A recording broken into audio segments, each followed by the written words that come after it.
Greetings, everybody. I am Lobo, and welcome to Luna.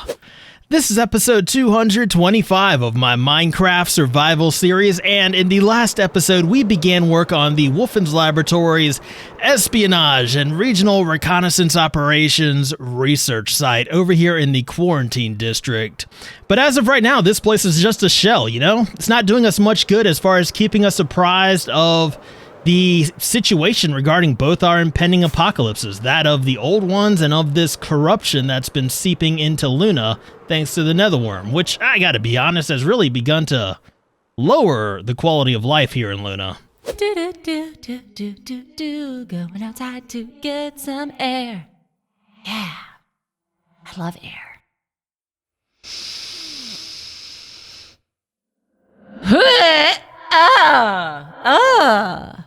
Oh, did somebody die? Well, I didn't kill anybody. Oh, how do these people live like this? Makes me sick. Makes me want to set something on fire. Yeah. What can I set on fire? Now, as I said, right now, this place isn't much more than a shell. We just have the exterior to it. I should say, in between episodes, I did add another water source to this. Now we can, much more easily get up here. I mean, it wasn't difficult before. We could still pop up there. But now, once we do pop up here, it just takes us all the way up to the top, and there's no jumping involved, right? Which I think is much more convenient. But I digress. We were talking about how there's not much done to this place as far as the interior goes, because as of right now, we basically just have floors in, and that's pretty much it. We still need to get our walls completed, we need our ceilings done, we need just this place looking how it should, and we need to move in all our equipment that we're going to be using to track our various apocalypses threatening this world. So, we got our work cut out for us. Now, I'm not really concerned with the details as of yet because we still need to get the general structure of the Espionage and Regional Reconnaissance Operations research site built. That is the first step, the walls, the ceilings, all that stuff. So at this point, let's go ahead and call Dee Dee on over here, put on a little bit of music, and get that taken care of.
Welcome back, everybody. Hello. Welcome back, everybody. We've got a little bit more done over here at the error site. We have our interior rooms built, but as we were finishing up that, here a storm blew in. A storm definitely blew in, and I was thinking it might be a good idea to go ahead and lightning-proof this place because we do have wooden roofs here. So something like this would probably be a good idea, right? Don't you think so? I think so too. Oh, would you look at that? Hello. Also, goodbye. Let me help you out. Okay. I'm responsible for that. I took them out. They didn't just burn up in the sun or anything like that. It might have looked like I was late, but that's because your eyes are playing tricks on you. Anyway, let's go ahead and see what we've done over here in the Espionage and Regional Reconnaissance Operations research site. Now, we're not done with this place, not by a long shot. There's still a lot more details that need to be worked into it. There's some plain areas we need to fix up, but we do have ceilings in, we do have walls in, we do have all the important stuff in. Now, I will say some of the stuff we put in, we'll probably end up having to tear out once we actually end up moving our equipment into this place. But we're just taking things one step at a time right now, you know? And we do have a good idea of what this place should kind of look like once everything is done. But as I said, we're going to take things one step at a time, and right now I'm just kind of, you know, going over what we just did and making some slight changes to some of these areas just to make them look a bit nicer. And that includes these hallways right here, which as of now are, well, a little bit flat and a little bit boring, right? So maybe we could do a little something like this with these protruding walls kind of popping out and giving some extra depth to it. I mean, it does kind of shrink our walkable area down, but I do think that is preferable to having everything be just, you know, perfectly flat, right? Because that doesn't really look that great. I think, yeah, we're just going to do it. Now the plain areas are these corners of the room. So, let's go ahead and see what we can figure out in here first. Since we got the windows, we need to, you know, have a design that's going to work with the windows, right? So trying to tie this in with everything else, we'll just go ahead and put some stone brick stairs around here and see if we can encase these in a way that, well, not like that, in a way that, you know, looks hopefully halfway decent. If we put some slabs like right here and right here, that should definitely help. Yeah. You know what? I like that. Now, normally I don't leave stuff on the full block level, but we do have a light source right here, so this is non-spawnable. Yeah, that's good. That's good. I mean, actually, those overhangs do give us an opportunity to add some non-hidden lighting in here, so maybe, you know, for the sake of aesthetics, something like this would be a little bit better.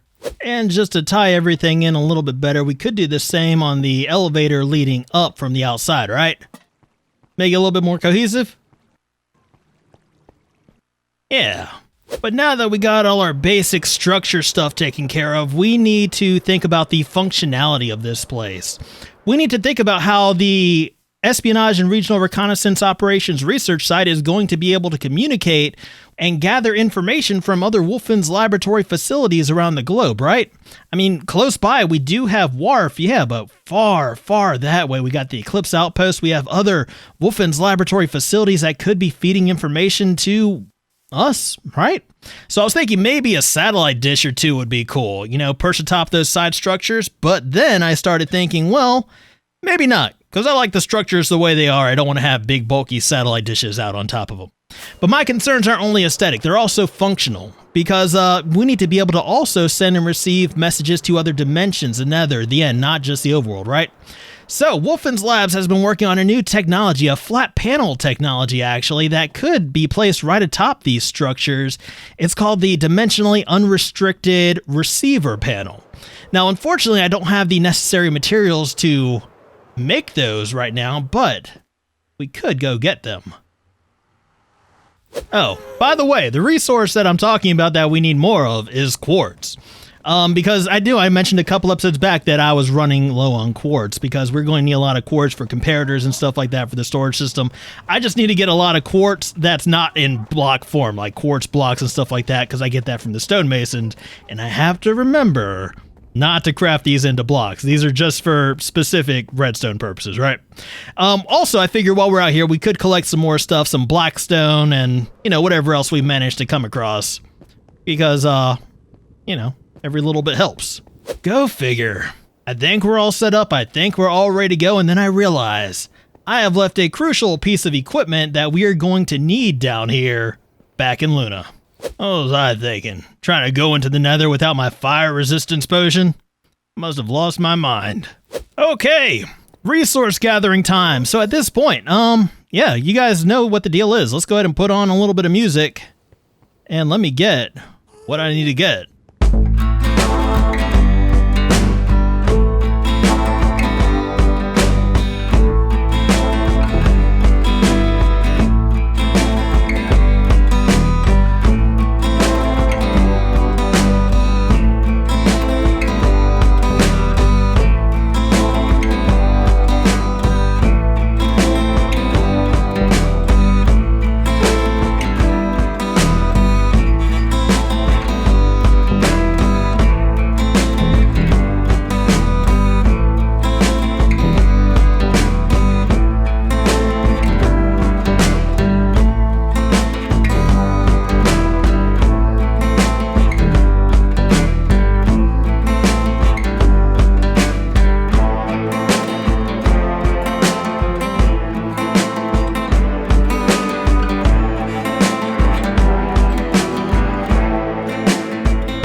Welcome back, everybody. So we have our dimensionally unrestricted receiver panels ready to go, and I think they're probably going to go in strips down these sections right here where we have the stone brick underneath to hide all the cables and stuff like that. Now, I know these look a lot like daylight sensors, I realize that, and that's intended, but they are in fact dimensionally unrestricted receiver panels. Alright, our receiver panel arrays are in and ready to receive information from across the world. Wonderful, and much better than having a big old dish up here. This doesn't affect the, the look of this place I like so much, because I really like how this place, looks as it currently stands. But now that we have that set up, now that we have our receiver panels in, we can go ahead and start adding equipment to the inside of this place. Kind of wish that W was, illuminated. That might make this a little bit nicer, in fact. And actually, now that I'm thinking about it, more illumination all the way around might be a good thing. I mean, the illumination doesn't really serve any functional purpose for this, but it might end up making this look a little bit nicer, having that orange a little bit more vibrant. I do kind of like that, in fact. Yeah.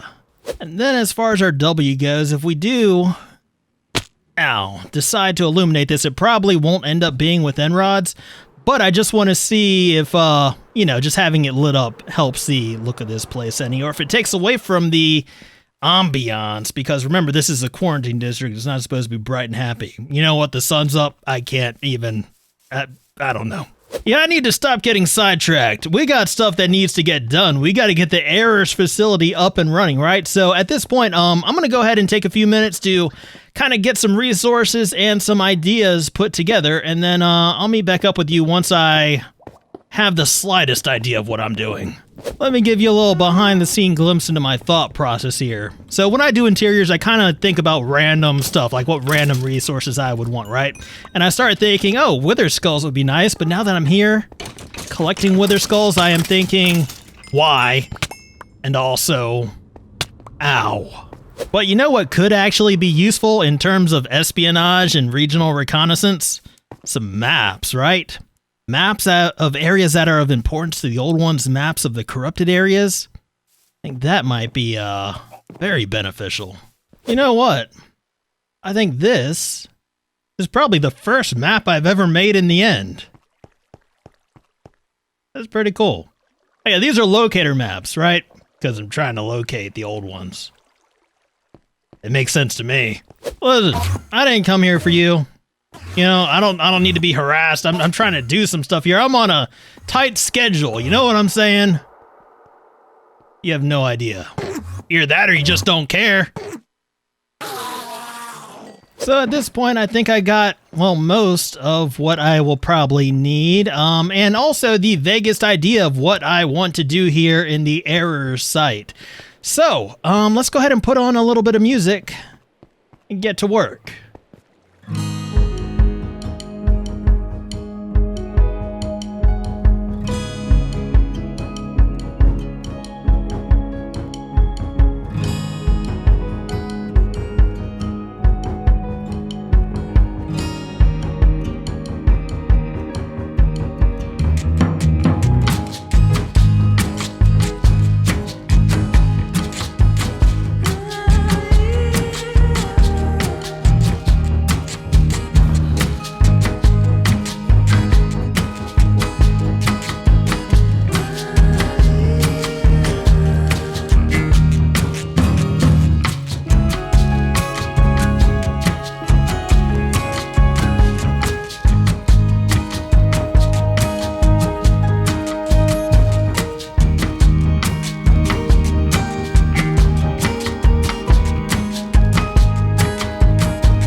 Welcome back, everybody. The Espionage and Regional Reconnaissance Operations research site is now complete.